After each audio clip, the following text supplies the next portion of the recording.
Give to the world the best you have. It's 2 days to go before Friday women celebrate their centennial. Good morning, everyone. I'm LaDawn Davis, and this is the Morning Edition. And as always, it's so great to have you waking up with us. Some cool breeze expected in the forecast this morning, but for more on your weather outlook for the day, here's Chief Meteorologist Basil Dean. This weather report is sponsored by Bank of the Bahamas, the bank of solutions.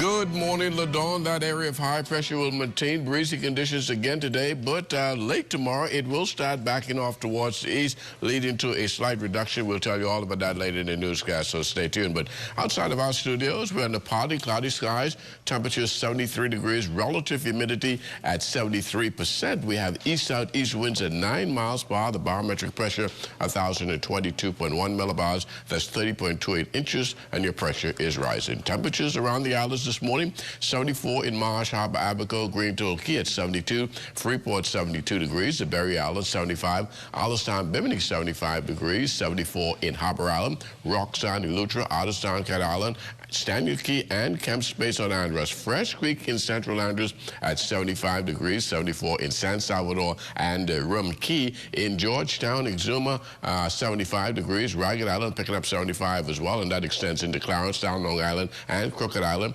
Betsy Bay, Maguana 74, Ackland 74 degrees, Matthewtown in Nagua at 76, and the Turks and Caicos Islands also reporting 76 degrees. And in case you are flying out there this morning, here are some high and low temperatures you're likely to find at some of your favorite cities.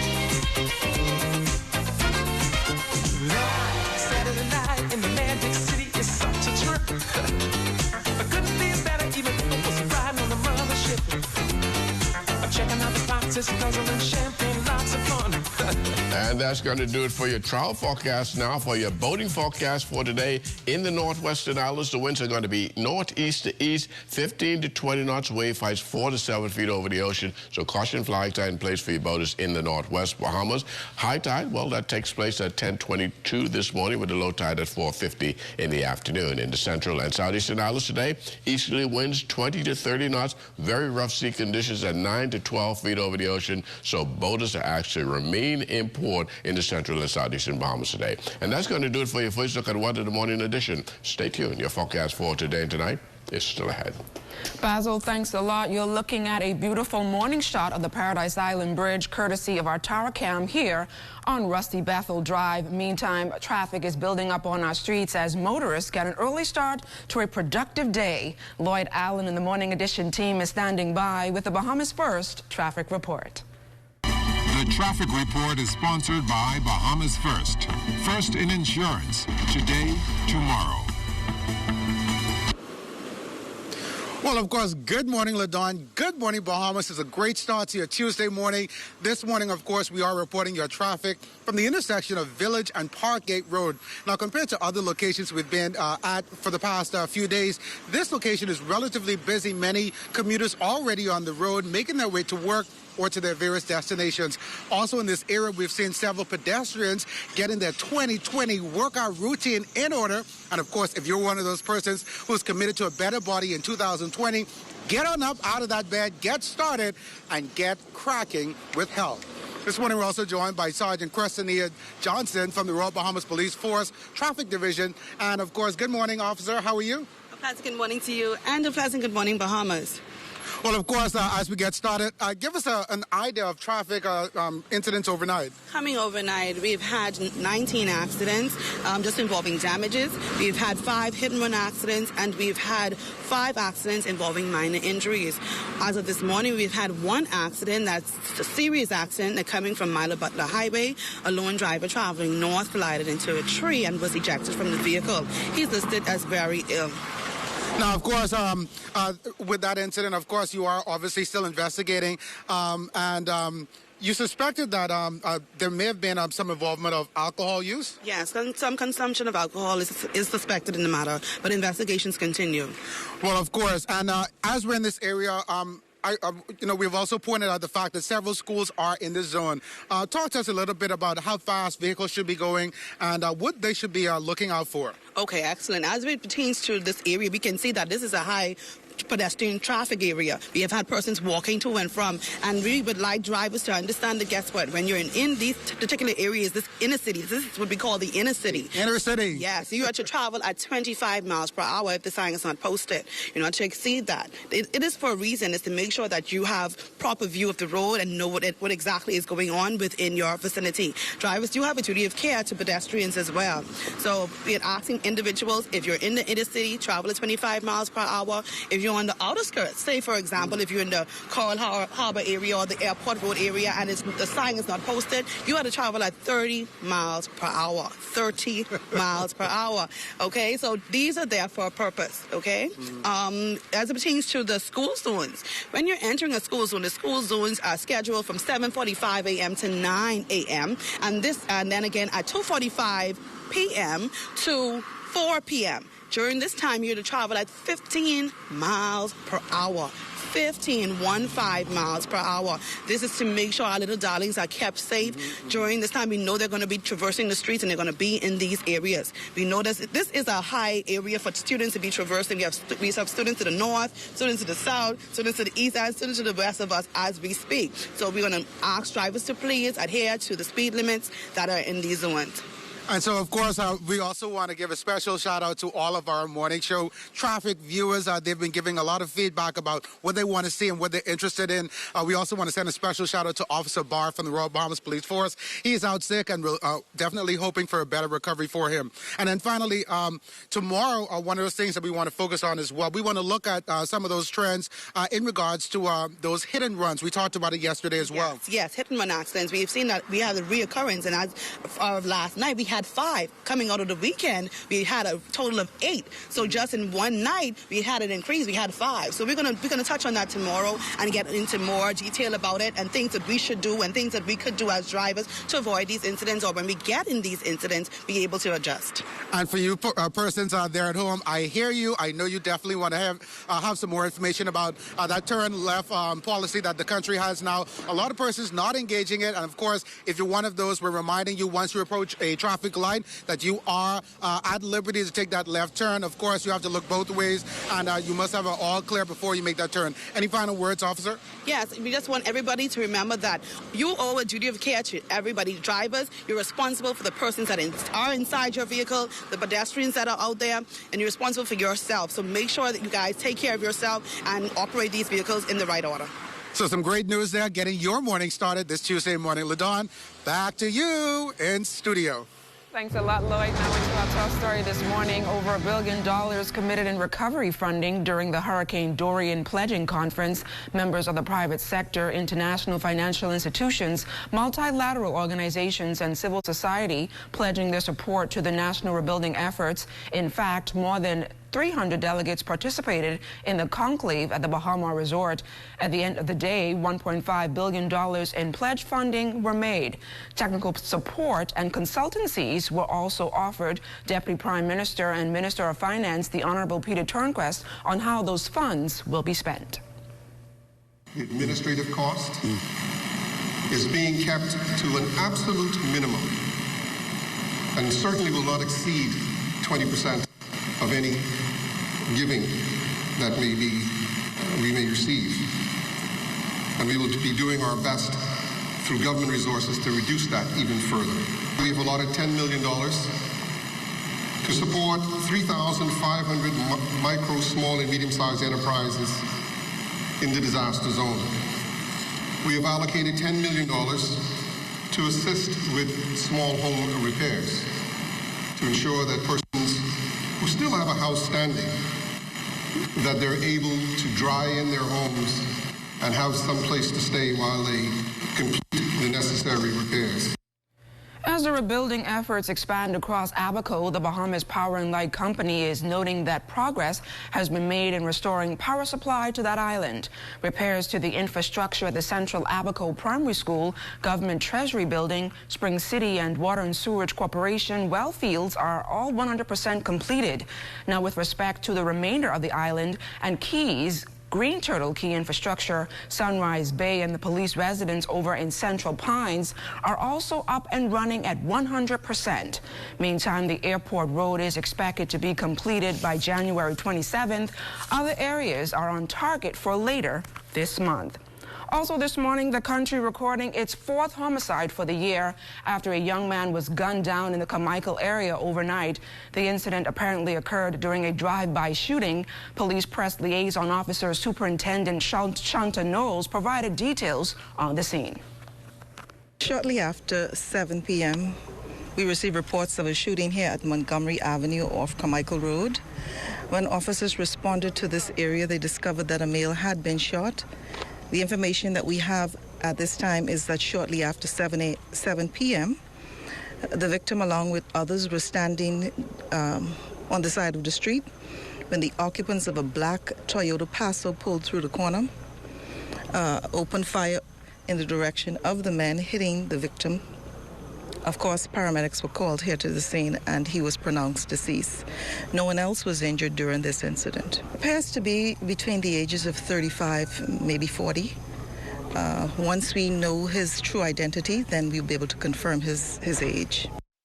Police are urging persons with any information to contact Crime Stoppers. Meantime, Knowles says police remain committed and have stepped up efforts across the capital. The police are all over New Providence. We have not stopped any of our operations, and we will not stop. We will continue to have police all through the area, all through this island. But of course, you could appreciate that an incident won't occur with the police right then in plain view. So that is why we look for the public to be our eyes and ears and to give us information so that we can solve these matters. But more importantly, we would like to have information beforehand so that we can prevent scenes like this from occurring in our community. So I'm saying, if you know that there is trouble brewing in your community, reach out to someone who can intervene and help us to possibly save the lives of our young men. Police are also providing an update on the death of a woman whose body was found under the Paradise Island Bridge. Superintendent Knowles explains the status of the discovery so far. Other than shortly after 2 p.m., the body of a female had been discovered at the bridge. Of course, we are waiting an autopsy's report to determine the exact cause of death. But if there is anyone in that immediate area who can give us information, we'd welcome that information also. It does not appear as if foul play is suspected at this time. We are not classifying that as a homicide, as a murder, sorry. We're asking anyone who may have information, but until we get concrete information, we will be treating that as a sudden death, and we will wait for an autopsy's report to determine the exact cause of her death. And still to come, the Morning Edition takes you into a local business establishment that has been supplying the country with plastic bags for decades. So keep it locked.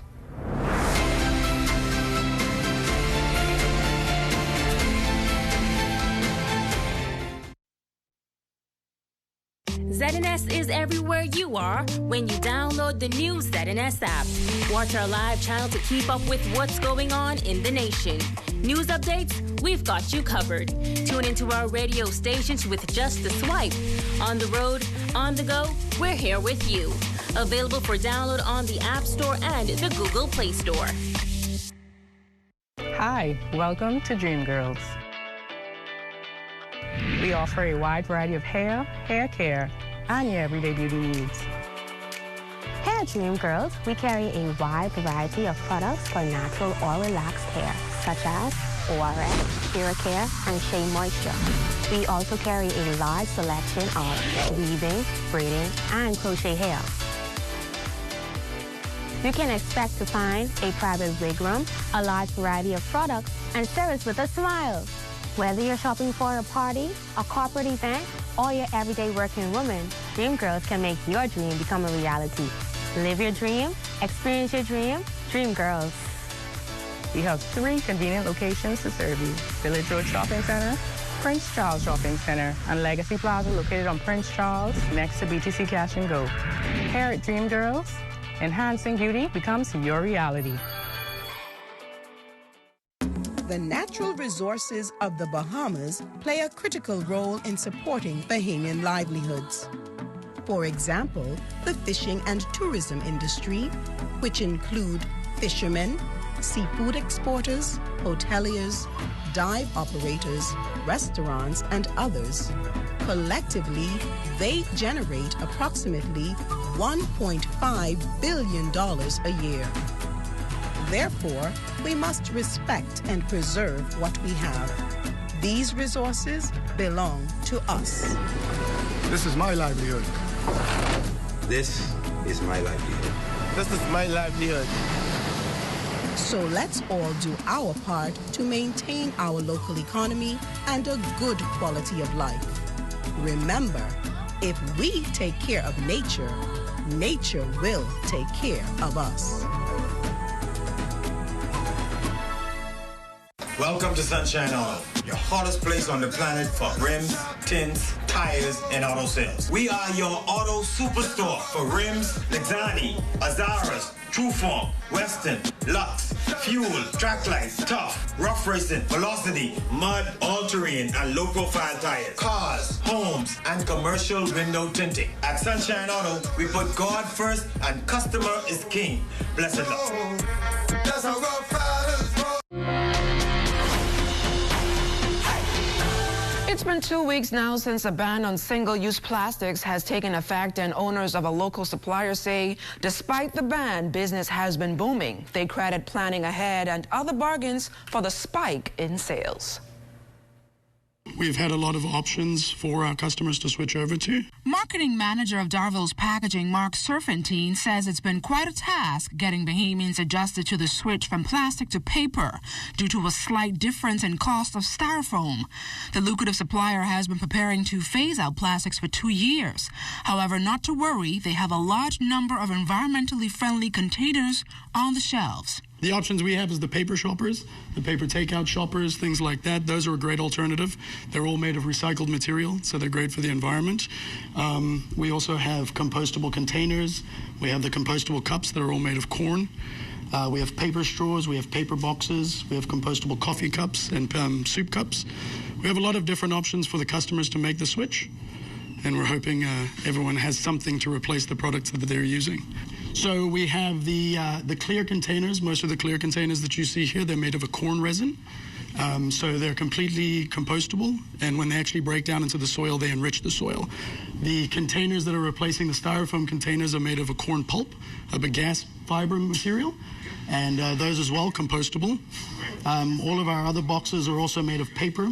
So everything's basically will break down. We also have the wooden forks and knives. We also have compostable forks and knives, paper straws, as well as the compostable clear straws that look like the plastic straws. We've had some customers, because of the price points, is a bit different to plastic and styrofoam. So we've had some customers that are a bit hesitant, but people realize that it's a change that's being made and they have to adapt somehow. As a staple in the community, the nearly 3-decade-old company has supplied many businesses with various products to efficiently market their small enterprises. Customer Dario Torelli has been in the commercial business for a number of years, and he says he is excited about getting his new product off the ground. The thought came to mind as searching for a Bahamian delicacy, and so an idea came on a business product, and so I'm here trying to create a business product, and they have exactly and even more products I didn't even expect they have. So now they caused me to think even more, and I can expand this product before I even put the first one on the market. We want to preserve the Bahamas for generations to come. We have to start. We should have started 25, 30 years ago because of us being a shallow, low-lying country. The word Bahama, which means shallow waters, is the Bahamas in Spanish. And so we should be at the forefront in the region on making sure we preserve our environment. And so I applaud this government and previous government who started the process.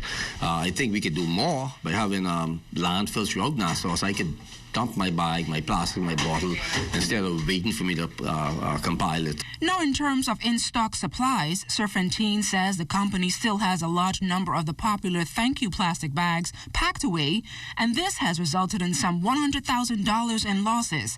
However, he says they plan to make up for the loss by marketing reusable and brown paper bags to customers. The brown paper bags are doing very well. We've had a lot of our takeout customers and restaurants, they're all making the switch to the brown paper bags for the takeouts and everything like that. That's been going well.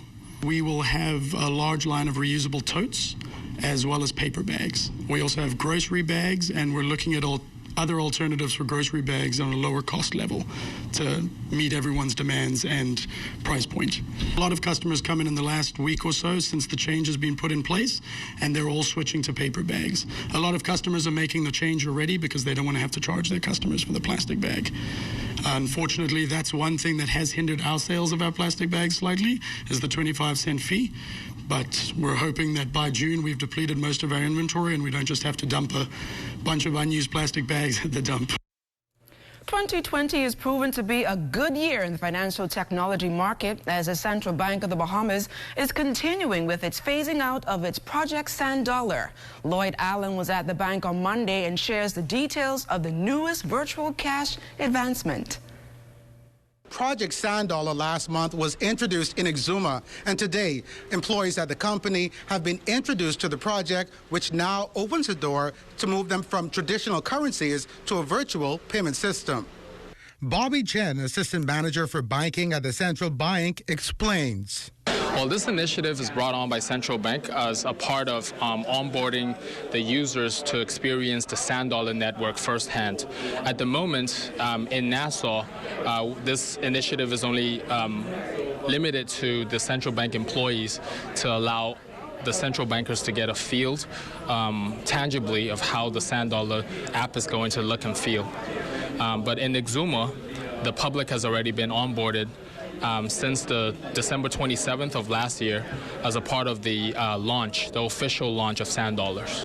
According to officials at the Central Bank, Sand Dollar is literally a digital currency identical in value and function as the traditional paper or coin currency. Chen says islands like Grand Bahama and Abaco are prime ground for the Sand Dollar project. He also spoke of the difference between Sand Dollar and Bitcoin. Well, Bitcoin is different because it's a cryptocurrency and it's traded on the open market, whereas the Sand Dollar is digital fiat, which means that it is Bahamian dollar, and it is pegged to the U.S. dollar in our reserve system.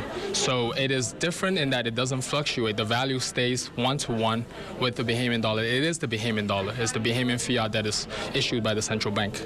The next phase, we're looking at Abaco because obviously it was devastated by the hurricane, and a lot of the banks have been, not feasible to operate as normal. So we intend to get into Abaco and Grand Bahama to offer them the alternative to be able to use Sand Dollar and be able to onboard the user to a financial institution that they can rely on. Chen also spoke of the future of Sand Dollar possibly expanding beyond the borders of the Bahamas. Yes, there is potential, but at the moment we are restricting it only for domestic use, for it to be fleshed out and for it to be fully tested. But in the future, we do anticipate some level of interoperability with foreign currencies. Lloyd Allen for the ZNS Morning News Edition. Lloyd, thanks a lot. Let's now see how business is shaping up for vendors over at the Pardusky Dock. The area remains a favorite Nasuvian hanging out spot, but as we hear from Crystal Drawling, the situation may be changing, at least from a vendor's perspective. During the Christmas, I'd say I had about a 3 or 4% increase in profit, which isn't really that much, but thank God I'm here to survive. Meet Potter's Key vendor Edward McPhee, who tell you Christmas was just not the same at the popular hangout. The husband and father says a few years ago things were flourishing. Now, business has slowed significantly. And you can blame that on issues beyond, coupled with those within his control. I lost $1, and I had to resort into the expenditure, that left me a little weak. And then we had a spell of the conch poisoning, which deteriorated the business a bit. Then we had a few incidents where people died, and that really killed it. Still, McPhee remains optimistic, and this based on plans he and other vendors have in mind. We would want a nice area where people and Bahamians and tourists alike could come and enjoy themselves and have a nice time. He admits, though, that there are some drawbacks. At my age, I can't look for no job because ain't nobody want to hire no old man. And the jobs what they might want me to do, I, can't do. Or I wouldn't allow myself to do. So I have to keep struggling out here, hoping that things would get better. And it has the tendency of doing it. We have to just stick together, fight, and try and make it work. Crystal Darling, ZNS Network News. Great story there, Crystal. And still to come, a taste of Indian culture as a new restaurant opens its doors in the heart of a major resort. Stay close.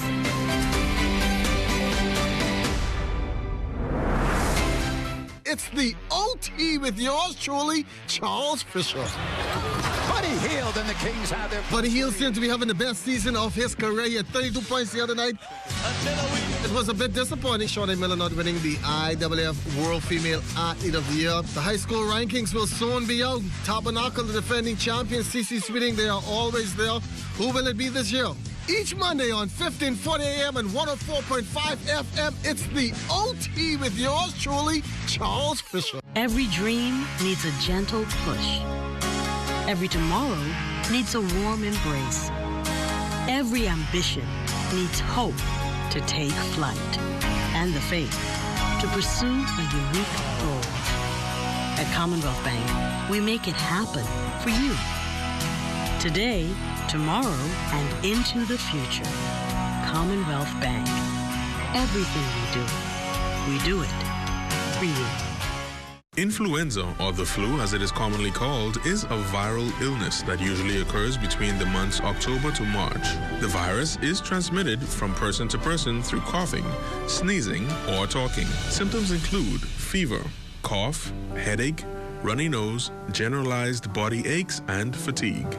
There is no specific treatment for the flu, and the symptoms usually dissipate after 3 to 7 days. Because it is caused by a virus, antibiotics are not used to treat the flu. Persons are encouraged to rest and drink lots of fluids. Panadol is recommended for fever and body aches associated with the flu. However, aspirin should be avoided due to the risk of bleeding. To decrease the spread of flu, persons are encouraged to get their flu shot annually and practice good cough hygiene. Additional information can be provided by your community clinic or the Health Education Division at the Ministry of Health. This message is brought to you by the Ministry of Health in partnership with the Public Hospitals Authority. Explore the world of agriculture with us. Join me, your host, Carla Palmer, for continued adventures in agriculture and the marine environment as we head into Season 2 of the program, Agriculture Now. That's Agriculture Now, moving to a new date and time, Wednesdays at 8 p.m. and Saturdays at 9 a.m., right here on the ZNS Television Network. Exciting year for nurses across this country as they celebrate International Year of the Nurse and Midwife. This year also marks the 200th anniversary and/or birthday of Florence Nightingale, a pioneer in the healthcare sector. President of the Bahamas Nurses Association, Rebecca Johnson, shared with us some of the activities planned to recognize this milestone. On Wednesday, bright and early at 9 a.m. at St. Agnes Anglican Church, we're having a prayer and praise service where we're going to thank God for what He's done for us and for bringing us to this year where we can celebrate nurses.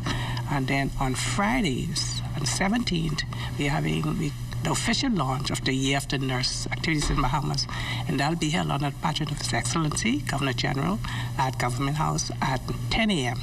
So I'm inviting all nurses. In January, we're going to talk about give health tips on healthy weight.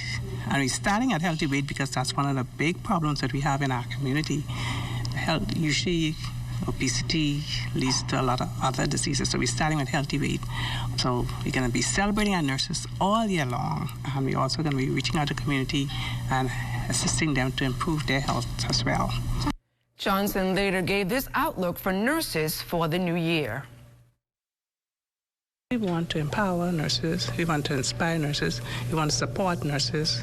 We want to look for opportunities for younger nurses, educational opportunities.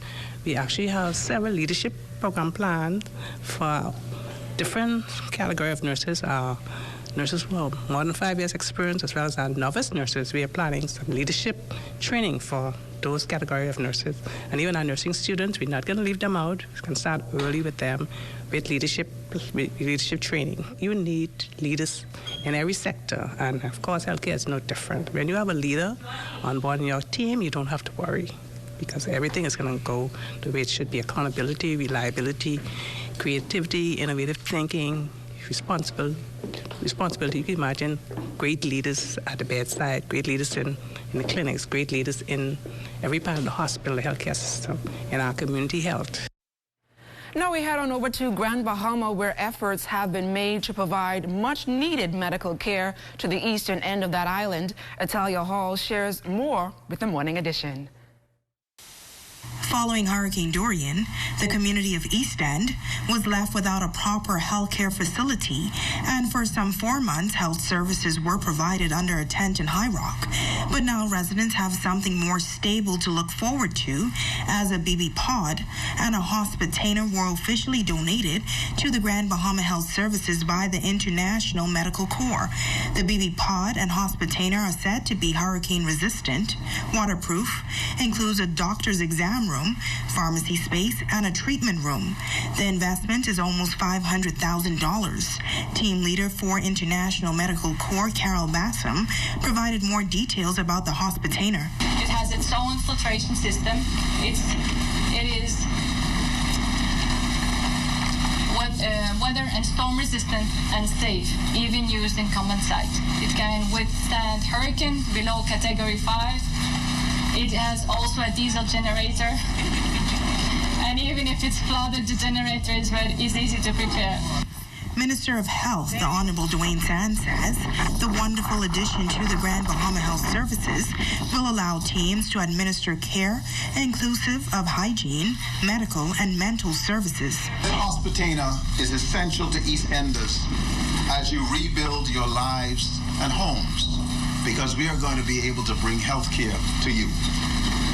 To International Medical Corps, I say thank you for helping us to bring health services and the residents of this community back to self-reliance.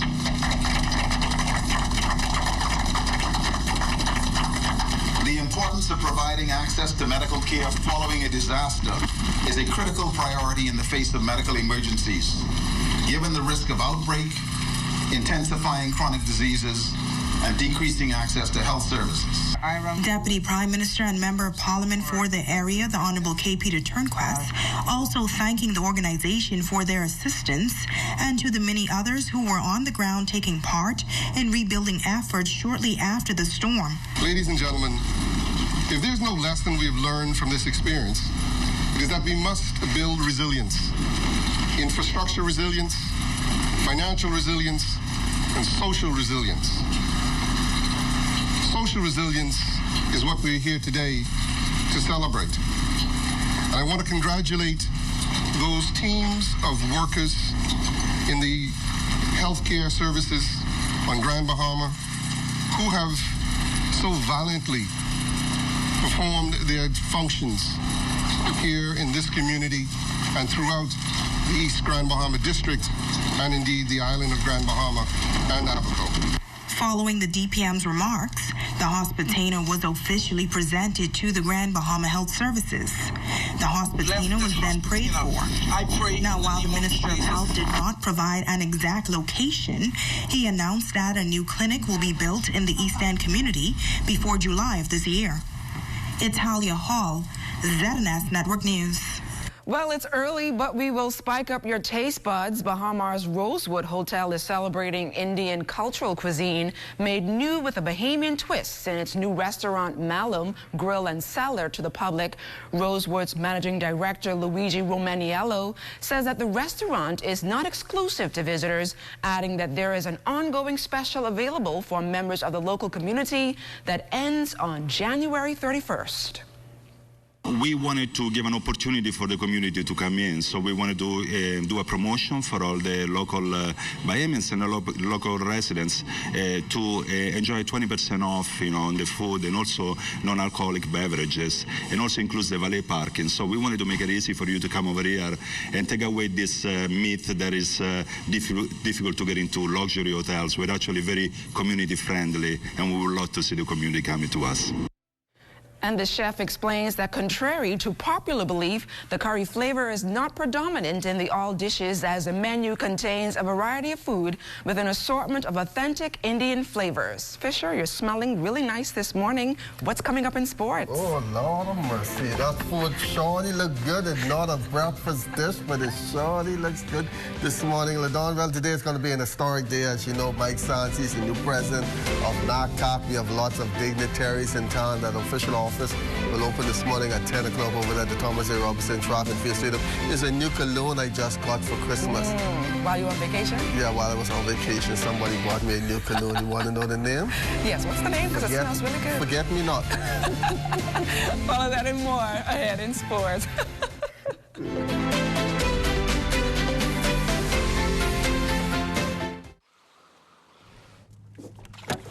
What was that? Oh, no. That was just one little item, man. Don't worry about that. You trying to kill us, eh? What you mean? Man, you shouldn't be throwing stuff in the ocean anyway. Items like that contain what they call persistent organic pollutants or POPs. Look, bro. I just come here to fish, I finished school a long time, bro. And that's exactly what I'm saying. We always out here fishing. The fish eat the POPs and we eat the fish. The more contaminated the fish, the more susceptible we are to diabetes and cancer and the like. You even know how to spell susceptible? This is no laughing matter. POPs are in everything. Paint thinner, cleaners, cleaning products. Huh? How you even know all this? You can't even remember how we get here. Man, my sister worked to the best commission. They got the lowdown on all these environmental mental issues. Oh, you mean Shari? Yeah. I was trying to check her, What their number is again? This message is brought to you by the Best Commission and its partners. For more information online, visit best.gov.bs.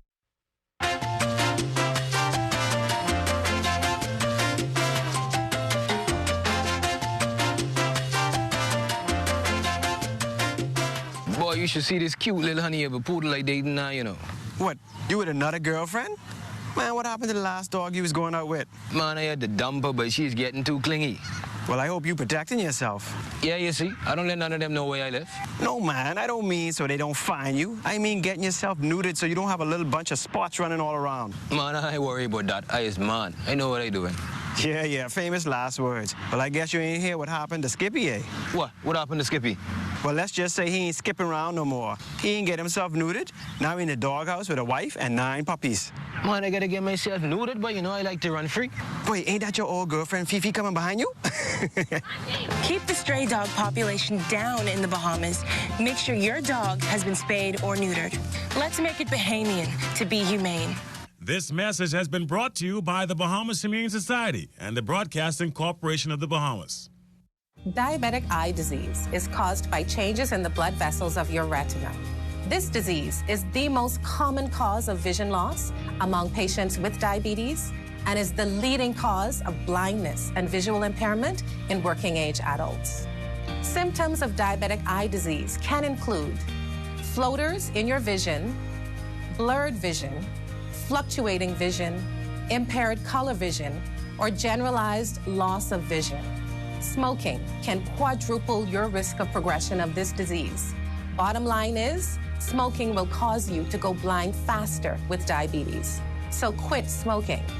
Also, for expectant mothers who are diabetic, it is very important that you have your eyes examined during pregnancy, as rapid changes can occur in your eyes during pregnancy.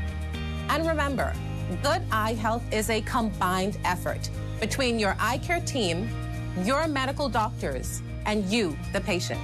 This public service announcement is brought to you by the Public Hospitals Authority in conjunction with the Medical Association of the Bahamas and the Broadcasting Corporation of the Bahamas. Hey, y'all, what's up? Hey, what's that? What y'all getting? Listen, I've been waiting to march down some lobster, yeah?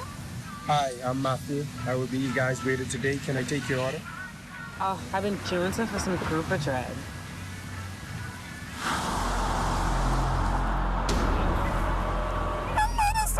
Y'all see this?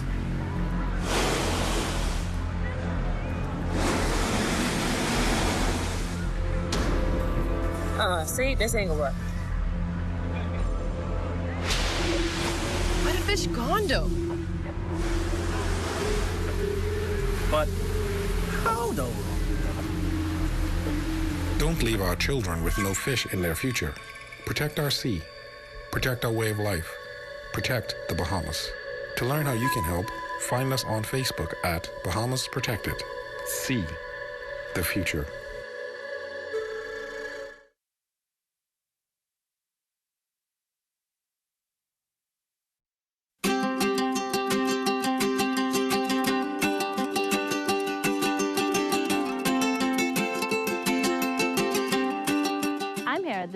Lighthouse in San Salvador to let you know that marine protected areas make dollars and cents. A well-designed and managed network of protected areas can generate income for nearby communities. From MPA managers to lodges to eco-tours, there is money to be made.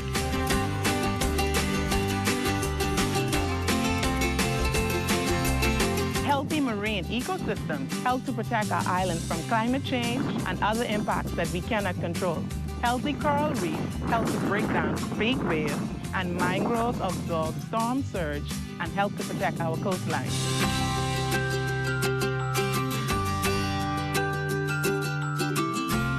Older and larger fish tend to carry more and healthier eggs than younger fish.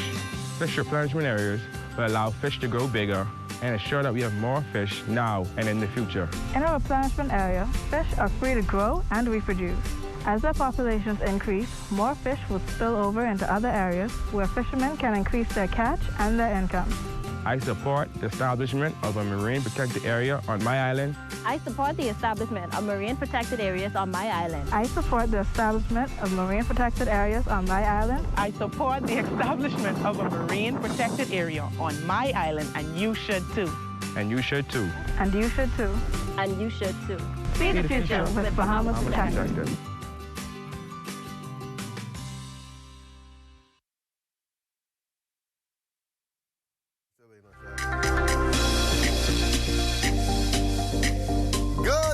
It's time for sports. It will be an historic day in the Bahamas as for the first time the North American, Central American and Caribbean Athletic Office will be housed in the 242. The official opening will take place this morning at 10 o'clock at the Thomas E. Robinson Stadium. Then Bahamian Mike Sanch will take office. For him, it's a great moment not only for the region but for the Bahamas in particular. Well, I'm very ecstatic about it. You know, it's something that I longed for. I'm very confident and happy that the membership actually reposed the confidence in me to be able to be the president for the next several years. And so I'm looking for the support of the council members and indeed the individual federations.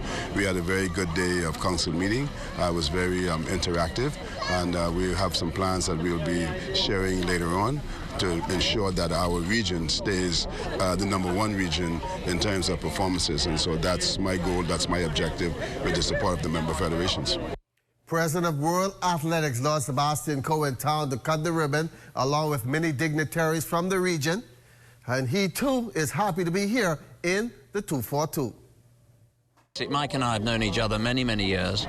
We're old enough. I'm now carbon dating both of us. We were on the international circuit together, and it's great that a friendship that started in athletics, in competition, has now been cemented in our roles, and I'm delighted that Mike is the NACAC president. We will work very closely together. We see the world in the same way, and we see athletics in the same way.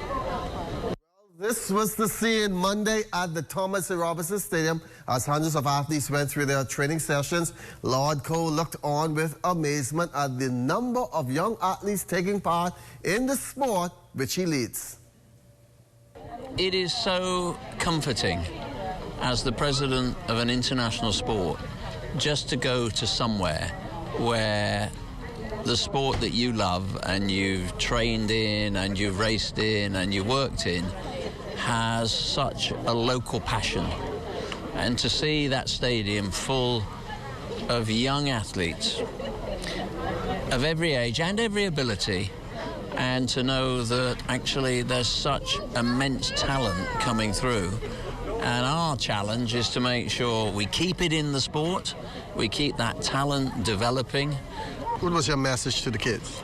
My message to the kids was thank you. Thank you for choosing athletics. Thank you for dedicating your evenings to our sport. Thank you to the coaches. And the advice to them was to listen to their coaches.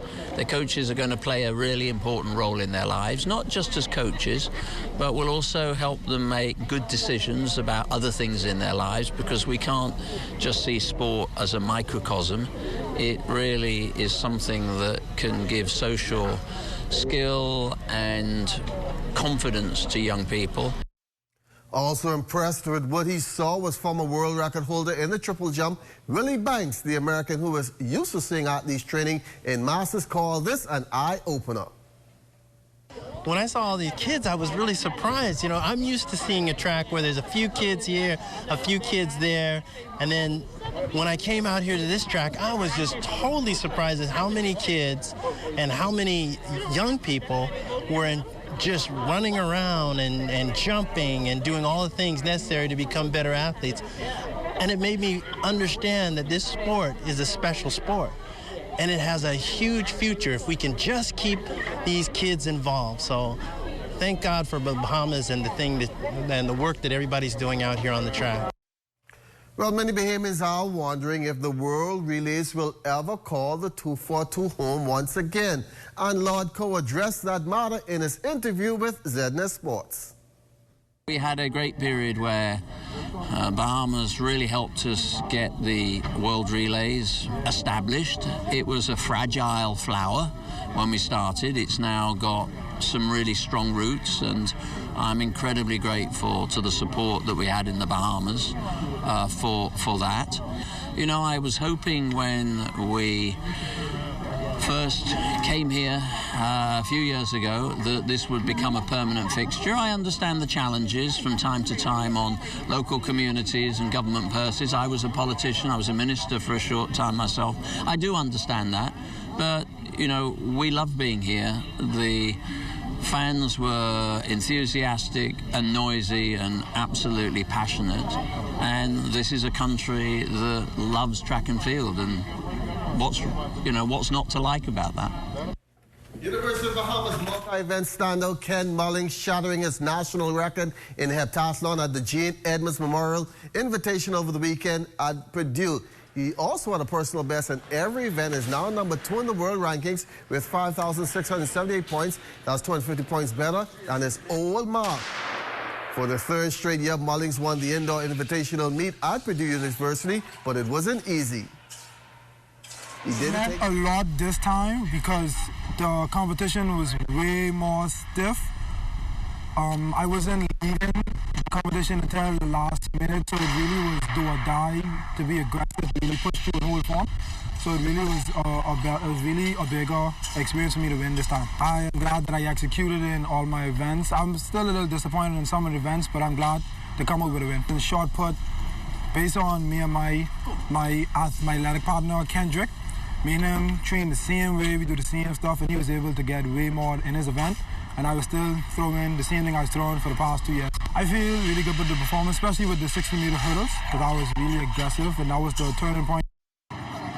Didn't take the lead until the final day after an impressive clocking of 8.08 seconds in the 60-meter hurdles. Now his training partner, that is Kendrick Botway, was not the only Mingos impressing at Purdue either. His fellow teammate, like I said, Kendrick Thompson, led the competition throughout. All day one, but all Mullings was stronger in events on the final day. Thompson takes second spot with 5,636 points, just 42 points behind Mullings. That's the third best mark in the world, setting up a great matchup later on this year between the two as they hope to make the World Indoor Championships.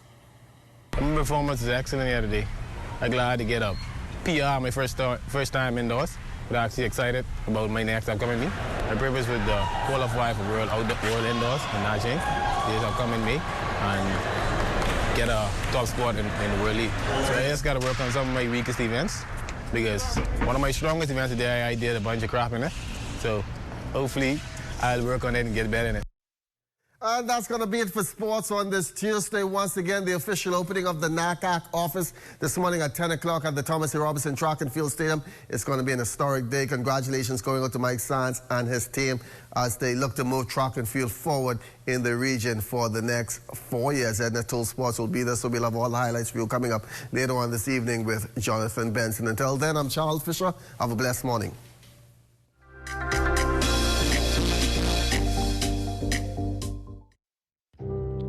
When a hurricane strikes, there are many critical needs to survival.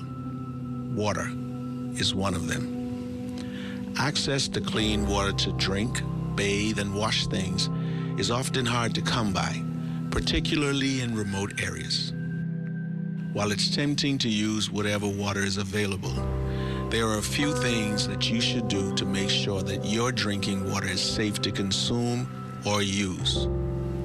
Boiling your water is one of them. Boiling water kills most pathogens that can be harmful. If your water is cloudy, filter it through a clean cloth or portable filter. You should boil filtered water for 1 minute, cool, and then store in a clean container with the lid. If boiling your water is not an option, you can disinfect it with bleach. Use 1/8 teaspoon or 8 drops per gallon, then let it stand for 30 minutes. Remember, this water should be stored in a clean container with a lid. Ensuring the highest level of food, animal, and plant safety in the Bahamas. This message is brought to you by the Bahamas Agricultural Health and Food Safety Authority and the Broadcasting Corporation of the Bahamas.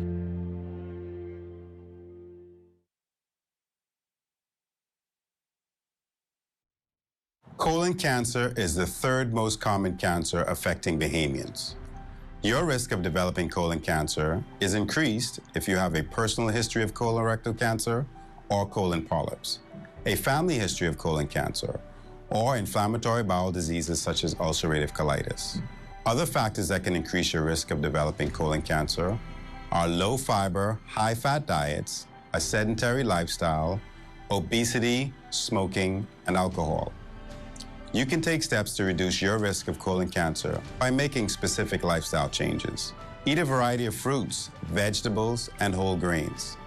These foods contain fiber, minerals, vitamins, and antioxidants, which may play a role in cancer prevention. Drink alcohol in moderation or not at all. Do not smoke. Exercise with a goal of getting in at least 30 minutes each day.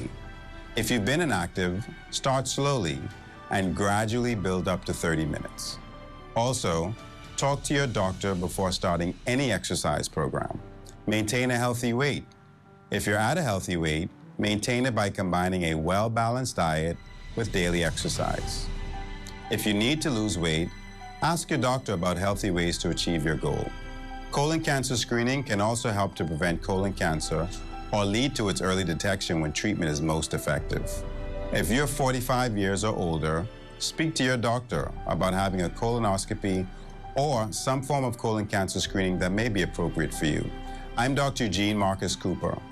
Pay attention to your health. Get the facts and discuss colon cancer with your physician today. This message is brought to you by the Ministry of Health in partnership with the Public Hospitals Authority.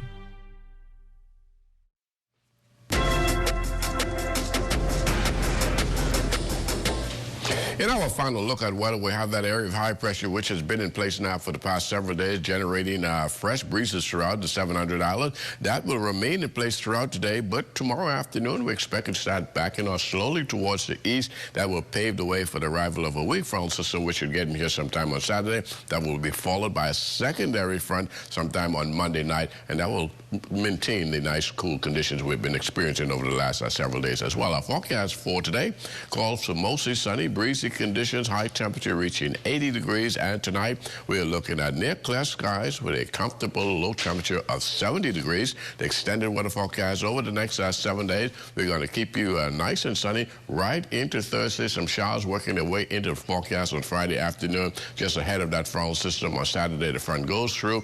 Sunny conditions come Sunday, and we expect that secondary front, as we said, on Monday night heading into Tuesday morning. But those daytime temperatures will remain in the upper 70s during the daytime. LaDawn?